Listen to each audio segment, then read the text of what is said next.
Hello and welcome. This is Paras Murari और the forgotten freedom fighters के इस एपिसोड में आपका स्वागत है। तो आज हम जानने वाले हैं दोस्तों शहीद उधम सिंह के बारे में। शहीद उधम सिंह ने अपनी कंट्री के लिए काफी सेक्रीफाइस किया है और इनका जो मेन रोल था, इनका जो उदय हुआ था वो हुआ था जलियांवाला बाग हत्याकांड, जो बहुत फेमस था। बहुत ही ब्रूटल इंसिडेंट था इंडिया में, तो वहीं से इनका उदय हुआ है। और इनका जो मेन काम था, इन्होंने जनरल डायर को मारा था। इस वजह से इनको लोग आज भी जानते हैं और फ्रीडम फाइटर्स की लिस्ट में इनको रखा जाता है। इन्होंने देश के लिए भी काफी कुछ किया है। आज हम जानेंगे इनके बारे में सब कुछ। तो मेरे को इनके बारे में पता चला थ्रू अमेजोन में जो इनकी मूवी रिलीज होने वाली है, शहीद उधम सिंह, आई गेस यही नाम है। तो वहां से मेरे को इनके बारे में पता चला और फिर उसके बाद मैंने इनके बारे में स्टडी की, तो मेरे को लगा हाँ, जानना चाहिए लोगों को इनके बारे में। और ऐसी एजुकेशन आपको बुक में नहीं मिलेगी। हमारी एनसीईआरटी में जहां तक मुझे याद है कि मैंने ऐसा कुछ नहीं पढ़ा था, ऐसे फ्रीडम फाइटर्स के बारे में नहीं पढ़ा था। तो आज हम जानेंगे उधम सिंह के बारे में। तो शुरू करते हैं इनकी अर्ली लाइफ से। तो दोस्तों, इनका बचपन का नाम शेर सिंह था। 26 दिसंबर 1899 में पंजाब में इनका जन्म हुआ और 1901 में इनकी मां की मृत्यु हो गई थी और उसी के 4 साल बाद इनके पिता की भी मृत्यु हो गई थी। काफी कुछ सहा है और फिर इनको सेंट्रल खालसा ऑर्फनेज में डाला गया। वहीं पर इनको उधम सिंह नाम दिया गया था।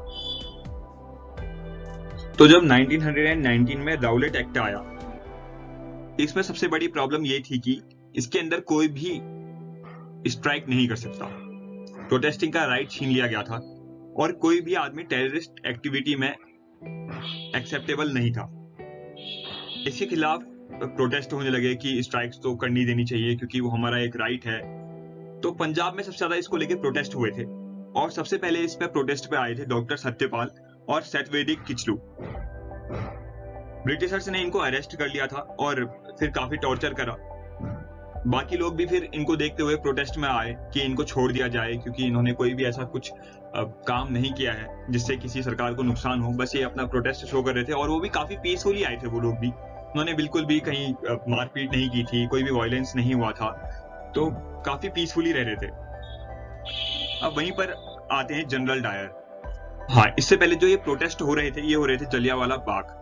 और ये जलियांवाला बाग कहाँ है, आप कमेंट में जरूर बता सकते हैं और आंसर मैं आपको दूंगा पीडीएफ के इस वीडियो के लास्ट में।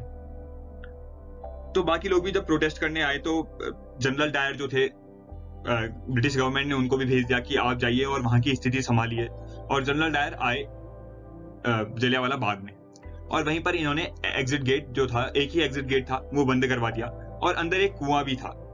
तो जैसे एग्जिट गेट बंद करवाया, इन्होंने बिना कोई चेतावनी दिए ओपन फायरिंग करवा दी।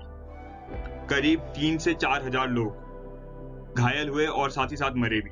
1,500 लोग मरे थे और 1200 लोग घायल हो गए थे। कुछ लोग कुएं की तरफ भाग रहे थे। तो काफी दर्दनाक सिचुएशन थी वहां की और इनको बिल्कुल भी दया नहीं आई कि ऐसा नहीं करना चाहिए, एक बार वार्निंग तो देनी चाहिए एटलीस्ट। पर इन्होंने कुछ भी सही नहीं समझा और उसके बाद ये वहां चले गए दोबारा इंग्लैंड। तो अब वहीं से शुरू हुआ उधम सिंह का उदय। तो अब उधम सिंह को काफी गुस्सा आया क्योंकि उनके साथ के परिजन जितने भी लोग थे वो भी इसमें मारे गए थे, ये जो तहलका हुआ था। और ये खुद भी वहां पर एक तरीके से लोगों को हेल्प कर रहे थे कि किसी को किसी चीज की जरूरत ना हो और जरूरत है तो ये प्रोवाइड करा रहे थे। अपने लोगों की ऐसी दुर्दशा देख इनको काफी गुस्सा आया और इनके अंदर आग भड़क उठी और इन्होंने कुछ टाइम बाद रिवॉल्यूशन शुरू कर दिया और इन्होंने प्रण लिया कि ये जनरल डायर को मार के ही रहेंगे। कुछ समय बाद अमेरिका गए और वहां की फोर्ड कंपनी में एज अ टूल मेकर काम किया और वापस आते ही मिलिटेंट एक्टिविटी में जुट गए। वो काफी गुस्सा आ गया था, काफी भड़क चुके थे ये जनरल डायर से। तो मिलिटेंट एक्टिविटी में जुड़ गए थे, अकाली ग्रुप्स में जुड़ गए थे और इन्होंने काफी टाइम डिवोट किया ऐसे ग्रुप्स को। उधम सिंह को रिवॉल्वर रखने के अंदर गिरफ्तार भी किया गया था 4 साल के लिए अंडर आर्म्स एक्ट। जेल से छूटने के बाद इन्होंने एक दुकान खोली। दुकान का नाम दोस्तों राम मोहम्मद सिंह आजाद रखा गया था। अब इससे ये पता चलता है कि ये काफी सेकुलर थे, ये सारे धर्मों को एक ही मानते थे और इनको सबसे ज्यादा जरूरी जो इनके लिए था वो था फ्रीडम। 1931 में भगत सिंह को फांसी लगा दी गई थी, जिसके बाद ये काफी भड़क चुके थे क्योंकि भगत सिंह को अपना गुरु मानते थे और उनकी ऐसी हालत के बाद इनको काफी गुस्सा आया, ये काफी रिवॉल्यूशनरी हो गए और अब इन्होंने ठान लिया था कि इनको बदला लेना ही लेना है किसी भी कंडीशन में। 1935 के बाद लंदन जाते हैं और वहां पर हर तरीके के काम करते हैं और साथ ही साथ जनरल डायर पर नजर भी रखते हैं। सही मौका ढूंढते हैं। 13 मार्च 1940 को वो मौका आ गया था जिसमें ये जनरल डायर को मारने वाले थे। तो वहां पर जनरल डायर का एक लेक्चर था कैक्सटन हॉल लंदन में। तो वहां ये गन लेके गए थे और एकदम पूरा इंग्लिशमैन की तरह बन के गए थे ताकि कोई इन पर शक ना करे। जैसे ही जनरल डायर की स्पीच खत्म हुई, इन्होंने उन पे गोलियां दागी और 6 गोलियां मारी थी इन्होंने जनरल डायर को। काफी आसान मौत दे दी क्योंकि जनरल डायर ने काफी ब्रूटल काम किया था इंडिया में, काफी ब्रूटल। अगर आप जलियांवाला बाग अभी सर्च करें और आप देखें तो आपको पता लगेगा कि कितने लोग घायल हुए थे, कितने लोग मरे थे और कितना नुकसान हुआ था। सबसे बड़ी बात, कितने लोगों ने अपने घर वालों को खोया होगा उसमें। तो एक तरीके से इन्होंने हम सब की तरफ से एक बदला लिया था। इस वजह से आज इनको इतना जाना जाता है। और ऐसे 31 जुलाई को इनको फांसी हो गई थी, फांसी दे दी गई थी वहां लंदन में पेंटाविले प्रिजन में।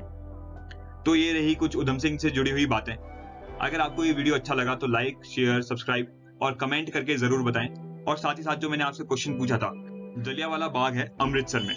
Thanks for watching, thanks to all.